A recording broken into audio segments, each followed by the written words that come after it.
Hey, welcome. Today, we're diving into something that's frankly becoming one of the most important skills out there, how to actually talk to AI. And I don't just mean typing a question. I mean really mastering the conversation to get incredible results.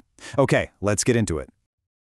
All right, so just a quick heads up, this is part 3 of a much larger 15-part overview. It's all based on some really deep research by Virtualization Options LLC. Now, obviously, we're only scratching the surface here, but today we're zeroing in on a huge piece of the puzzle, communication. So let me ask you this. Have you ever tried to get something from an AI and what you got back was just meh, or maybe just plain wrong? It's super common. But what if the issue isn't the AI at all? What if it's us? What if it all comes down to the conversation we're having with it? This brings us to what the research calls the communication gap, and this really gets to the heart of the problem. See, the way we talk to each other is filled with all this unspoken stuff, shortcuts, shared experiences, and that just completely falls flat when you're talking to a machine. Yeah, and this slide, it lays it all out, crystal clear. On the left, you've got us. We're messy, we hint at things, we say, you know what I mean? And people, they just get it. But on the right, you've got AI. It doesn't get it. It has no idea what you mean. It needs you to be precise, to be explicit. Our natural way of talking is actually a huge disadvantage here. But here's the great news. This is totally a skill you can learn. The report calls it AI fluency. And look, this isn't about learning to code.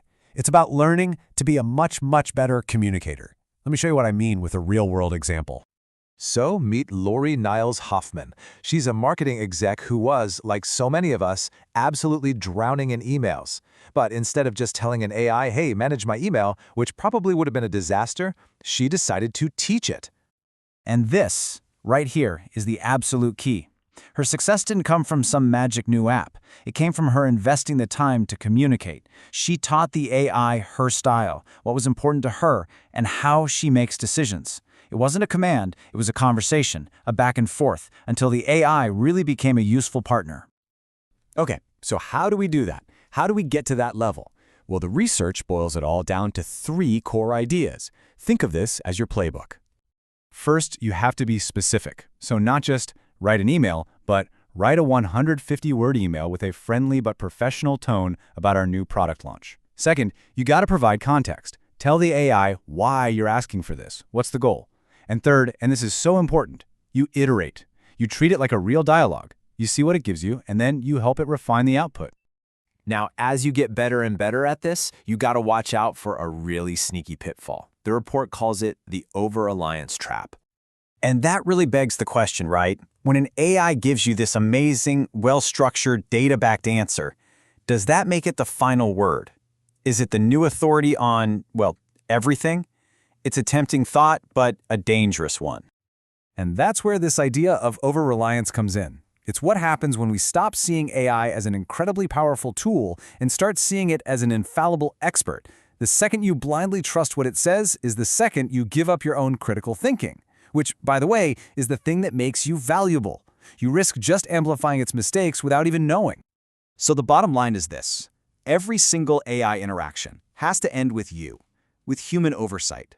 Part of being a good AI communicator is having a little healthy skepticism. Think of the AI's answer as a first draft from a brilliant intern. It's an amazing start, but it absolutely needs your expert eye to validate it and give it the final sign-off. Okay, let's pull all this together. Learning to speak AI isn't some weird, niche, techie thing. No way. This is your new core skill. I mean, it's becoming as fundamental as reading or writing for any professional. Because at the end of the day, getting this right is what's going to elevate everything you do.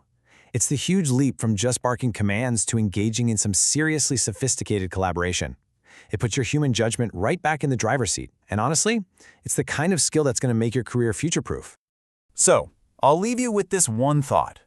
The next time you sit down to use an AI tool, just ask yourself, am I just giving a command and hoping for the best? Or am I about to start a collaboration? Because that difference is everything. Thanks for digging into this with me today.